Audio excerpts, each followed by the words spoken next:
Assalamualaikum warahmatullahi wabarakatuh.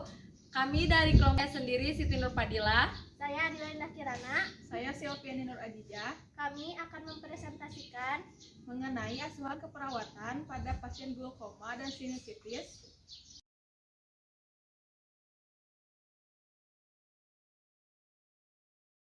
Glaukoma atau glaukoma adalah kerusakan saraf mata yang menyebabkan gangguan penglihatan dan kebutaan. Biasanya, kondisi ini disebabkan oleh tekanan bola mata yang tinggi. Glaukoma adalah kerusakan saraf mata akibat meningkatnya tekanan pada bola mata. Meningkatnya tekanan bola mata ini terjadi akibat gangguan pada sistem aliran cairan mata.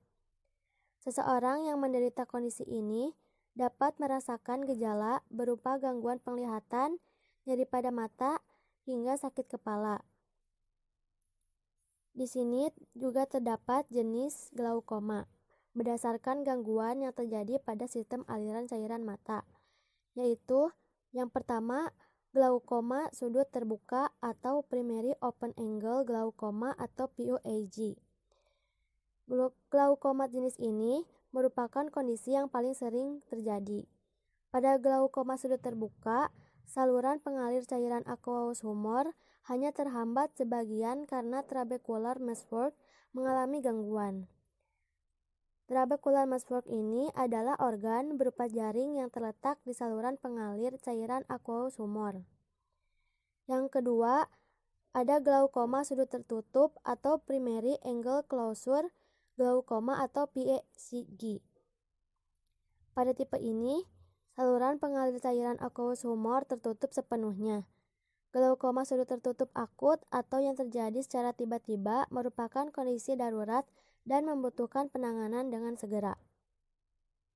Selanjutnya terdapat etiologi atau penyebab dari glaukoma.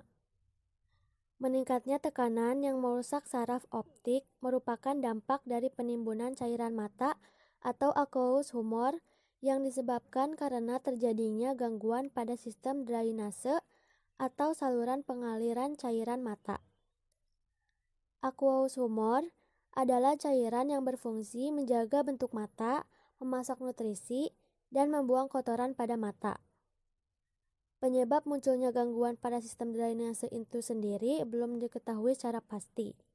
Namun, terdapat dugaan bahwa kelainan gen merupakan faktor utama penyebab munculnya kondisi tersebut. Selain kelainan gen, terdapat juga kondisi lain yang diduga dapat menyebabkan gangguan pada sistem drainase yang dialami penderita glaukoma. Beberapa di antaranya yaitu yang pertama, cedera akibat paparan zat kimia. Yang kedua, akibat infeksi. Yang ketiga, penyumbatan pembuluh darah. Dan yang keempat, akibat peradangan. Di sini ada gejala dari glaukoma. Gejala yang muncul pada tiap orang dapat berbeda-beda, tergantung tipe glaukoma, keparahan, dan kondisi fisik secara menyeluruh. Namun, penderita glaukoma umumnya mengalami gangguan penglihatan. Beberapa gangguan penglihatan yang muncul dapat berupa penglihatan kabur, terdapat lingkaran seperti pelangi ketika melihat arah cahaya terang, terdapat sudut buta atau blind spot pada bagian sisi perifer atau tengah sentral luas pandang. Terdapat juga gejala lain yang umumnya dialami penderita glaukoma sudut tertutup akut, yakni seperti sakit kepala berat, nyeri pada mata, mual muntah, mata merah. Gejala glaukoma umumnya membutuhkan waktu yang tergolong lama untuk muncul dan dirasakan penderitanya. Cara terbaik mendeteksi glaukoma adalah dengan melakukan pemeriksaan mata secara rutin.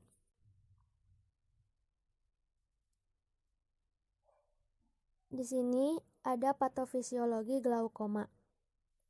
Pada glaukoma akan terdapat karakteristik seperti melemahnya fungsi mata dengan terjadinya cacat atau pengecilan lapang pandang.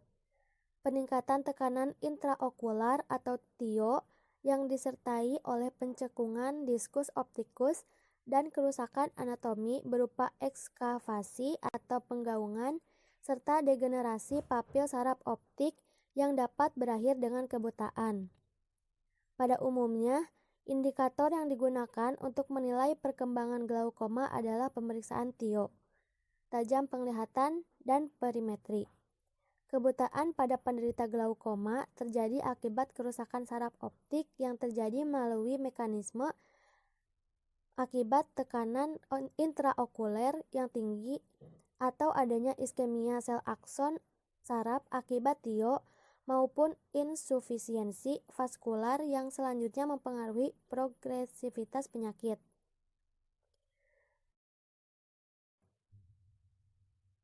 Selanjutnya, ada manifestasi klinis dari glaukoma. Yang pertama, glaukoma sudut terbuka. Yang pertama, kerusakan visus yang serius. Yang kedua, lapang pandang mengecil dengan macam-macam skotoma yang khas. Dan yang ketiga, perjalanan penyakit progresif lambat. Untuk glaukoma sudut tertutup, yang pertama, nyeri hebat dan di sekitar mata dan di dalam mata.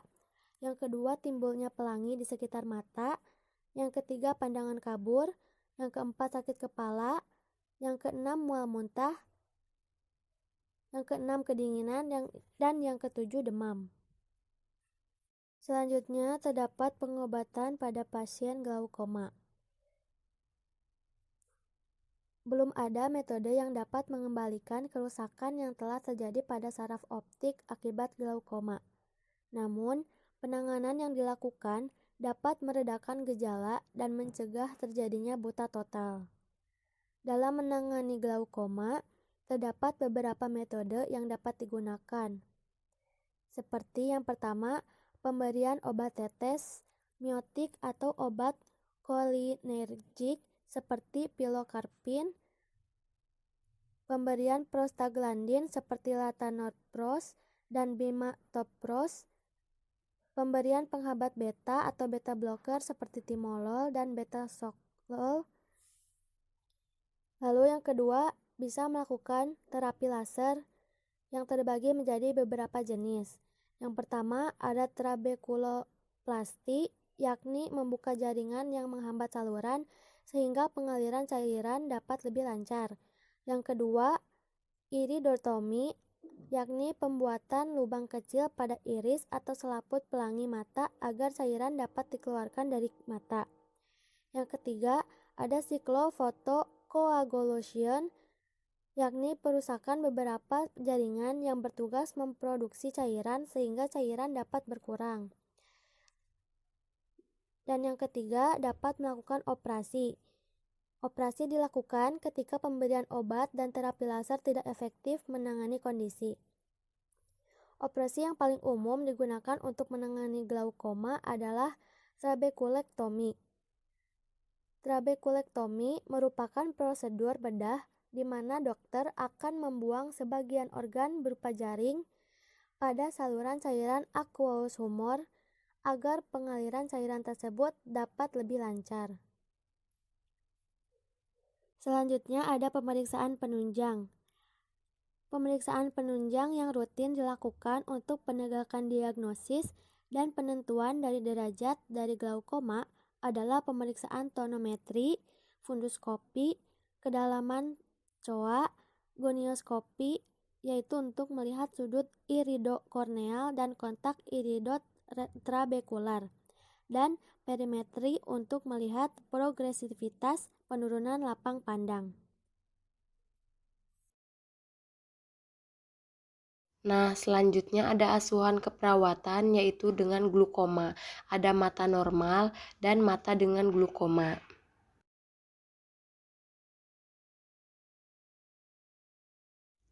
Nah, di sini ada pengkajian. Yang pertama ada pengumpulan data. Ada data objektif, yaitu data yang diperoleh melalui suatu pengukuran, pemeriksaan, dan pengamatan, misalnya suhu tubuh, tekanan darah, serta warna kulit. Data subjektif, yaitu data yang diperoleh dari keluhan yang dirasakan pasien atau dari keluarga pasien, saksi lain misalnya kepala pusing, nyeri, dan mual. Selanjutnya ada pemeriksaan fisik berdasarkan pengkajian. Pada umum pada mata, biasanya menunjukkan pada untuk sudut terbuka primer melaporkan kehilangan penglihatan perifer, lambat melihat terowongan. Yang selanjutnya ada untuk sudut tertutup primer. Kejadian tiba-tiba dari nyeri berat pada mata sering disertai dengan sakit kepala, mual, dan muntah. Keluhan-keluhan sinar halo, penglihatan kabur, dan penurunan persepsi sinar. Selanjutnya ada pupil terinfeksi secara sedang dengan sklera kemerahan karena radang dan kornea tampak berwarna. Selanjutnya ada riwayat okular, tanda peningkatan TIO, nyeri tumpul, mual, muntah, pandangan kabur. Selanjutnya ada pernah mengalami infeksi uveitis, trauma, pembedahan.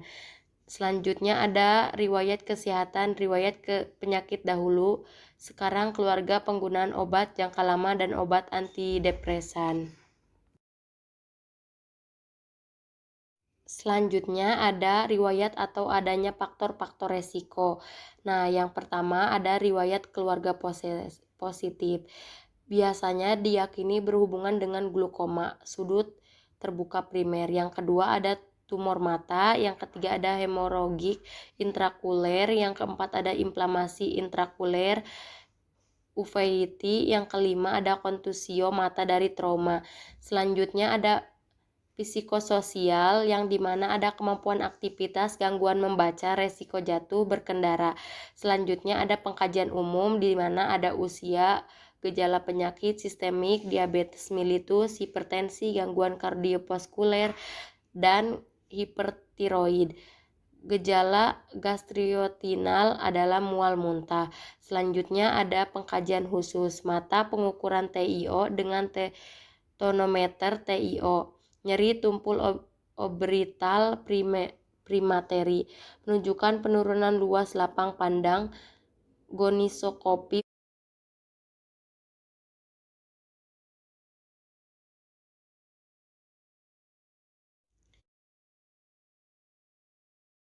Selanjutnya ada riwayat atau adanya faktor-faktor resiko. Nah, yang pertama ada riwayat keluarga positif. Biasanya diyakini berhubungan dengan glukoma, sudut terbuka primer. Yang kedua ada tumor mata, yang ketiga ada hemoragik intrakuler, yang keempat ada inflamasi intrakuler, uveitis, yang kelima ada kontusio mata dari trauma. Selanjutnya ada psikososial, yang dimana ada kemampuan aktivitas, gangguan membaca, resiko jatuh, berkendara. Selanjutnya ada pengkajian umum, dimana ada usia, gejala penyakit sistemik, diabetes mellitus, hipertensi, gangguan kardiovaskuler, dan hipertiroid.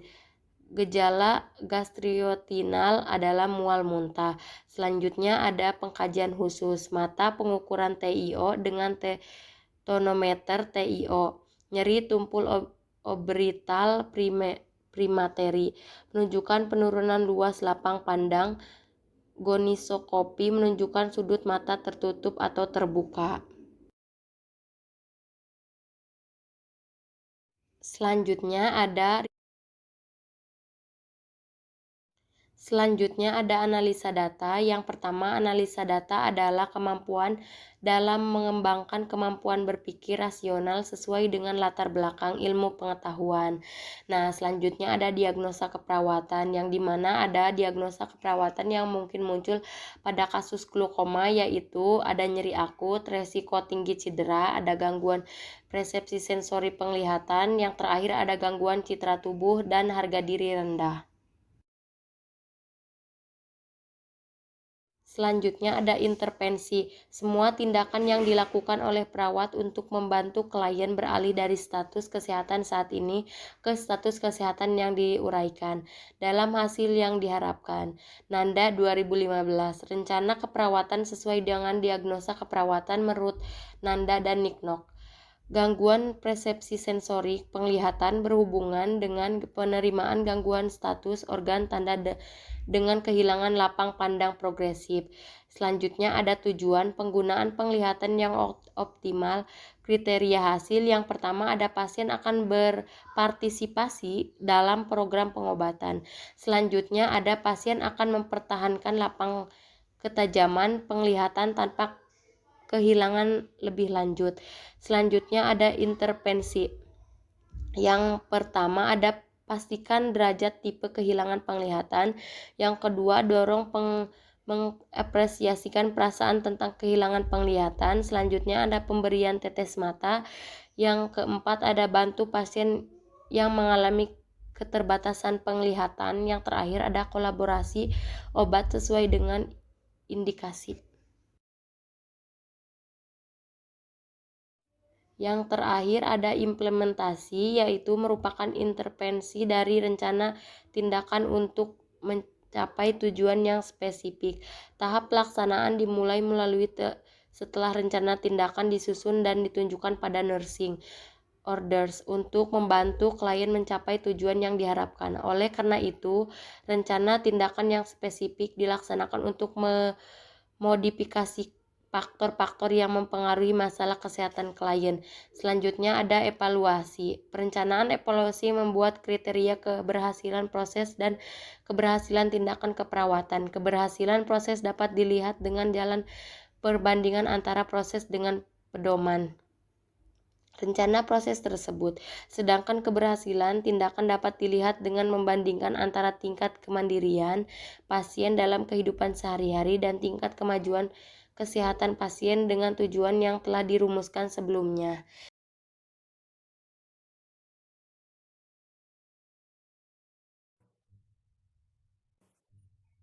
Selanjutnya di sini akan membahas mengenai sinusitis. Sinusitis adalah inflamasi atau peradangan pada dinding sinus.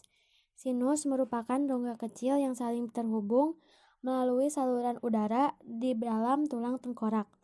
Sinus terletak di bagian belakang tulang dahi, bagian dalam struktur tulang pipi, kedua sisi batang hidung, dan belakang mata. Ada beberapa jenis sinusitis berdasarkan lamanya perjalanan penyakit, yaitu yang pertama, sinusitis akut. Jenis sinusitis yang paling umum terjadi dan umumnya berlangsung selama 2-4 minggu. Yang kedua, sinusitis subakut. Jenis sinusitis yang berlangsung selama 4-12 minggu. Yang ketiga, sinusitis kronis.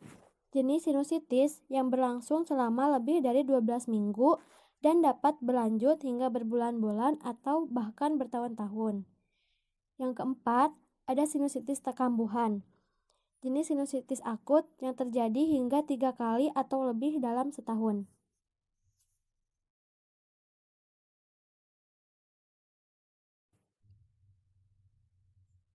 Selanjutnya ada gejala dan penyebab dari sinusitis.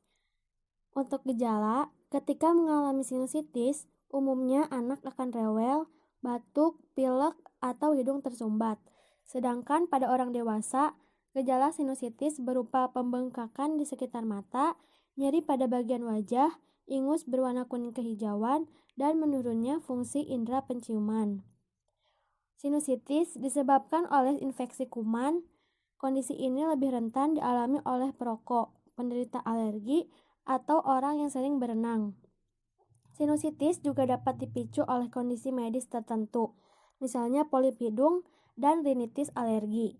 Terkadang, gejala sinusitis bisa mirip dengan migrain. Sinusitis juga bisa dialami oleh ibu hamil, terutama jika sebelumnya ibu hamil tersebut pernah mengalami sinusitis sebelumnya. Selanjutnya ada patofisiologi sinusitis. Patofisiologi sinusitis melibatkan faktor-faktor seperti obstruksi jalur drainase sinus atau ostium sinus, gangguan pergerakan silia, serta gangguan keseimbangan jumlah dan kualitas mukus. Di sini ada peran obstruksi pada ostium sinus. Sinus merupakan rongga yang steril. Aliran mukus sinus bersifat satu arah dari sinus melalui ostium sinus menuju rongga hidung. Infeksi saluran pernafasan atas akibat virus atau paparan alergen dapat menimbulkan edema mukosa yang menyebabkan penyempitan ostium sinus yang lambat laun akan mengakibatkan obstruksi yang mengganggu aliran mukus sinus. Selanjutnya ada pengobatan sinusitis. Sebagian besar sinusitis akut yang disebabkan oleh virus dapat sembuh dengan sendirinya. Namun, ada beberapa langkah penanganan yang dapat dilakukan untuk meringankan gejala sinusitis akut. Di antaranya adalah Yang pertama, salin nasal irrigation digunakan beberapa kali dalam sehari untuk membersihkan saluran hidung. Yang kedua, ada dekongestan untuk meredakan hidung tersumbat akibat penumpukan lendir. Obat dekongestan tersedia dalam bentuk cairan, tablet, dan semprotan hidung. Yang ketiga, ada pereda nyeri untuk meredakan sakit kepala atau nyeri di bagian wajah yang disebabkan oleh sinus. Beberapa obat nyeri yang umum digunakan adalah paracetamol dan hindari penggunaan aspirin pada anak-anak di usia di bawah 18 tahun karena menimbulkan efek samping yang berbahaya. Yang keempat, ada kosteroid hidung untuk mencegah dan mengobati peradangan pada sinus. Obat kosteroid yang biasa digunakan antara lain adalah fluticasone dan budesonide.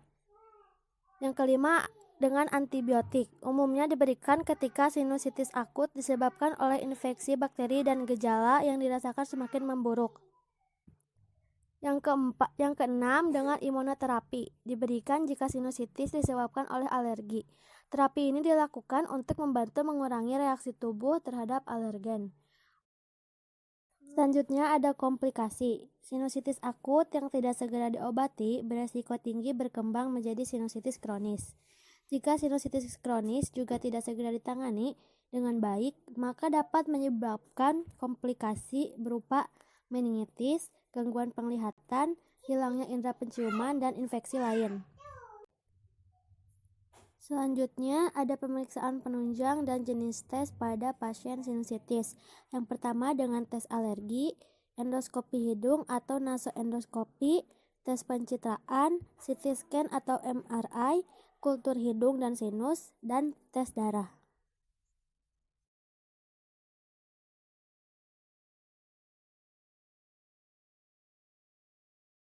Selanjutnya ada pengkajian. Yang pertama identitas klien, yang kedua keluhan utama, yang ketiga riwayat kesehatan dahulu, sekarang, dan keluhan utama. Yang keempat keadaan lingkungan, yang kelima pemeriksaan fisik, yang keenam pemeriksaan B1 sampai B6. B1 breathing, B2 blood, B3 brain, B4 bladder, B5 bowel, B6 bone.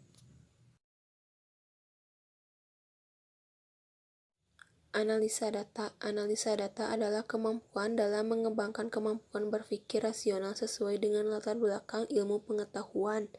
Diagnosa keperawatan, yang pertama nyeri akut berhubungan dengan peradangan pada hidung, yang kedua bersihan jalan napas tidak efektif berhubungan dengan adanya sekret yang mengental, yang ketiga gangguan pemenuhan nutrisi kurang dari kebutuhan tubuh berhubungan dengan nafsu makan menurun, yang keempat gangguan istirahat tidur berhubungan dengan hidung tersumbat, yang kelima hipertermi berhubungan dengan reaksi infeksi. Selanjutnya ada intervensi. Bersihan jalan napas tidak efektif berhubungan dengan adanya sekret yang mengental. Tujuan jalan napas kembali efektif dalam waktu 10-15 menit. Kriteria hasil. Yang pertama, klien tidak lagi menggunakan pernapasan cuping hidung. Yang kedua, tidak ada suara napas tambahan. Yang ketiga, ronsi negatif. Yang keempat, TTP normal. Intervensinya fototoraks dada serta melakukan clapping atau vibrasi.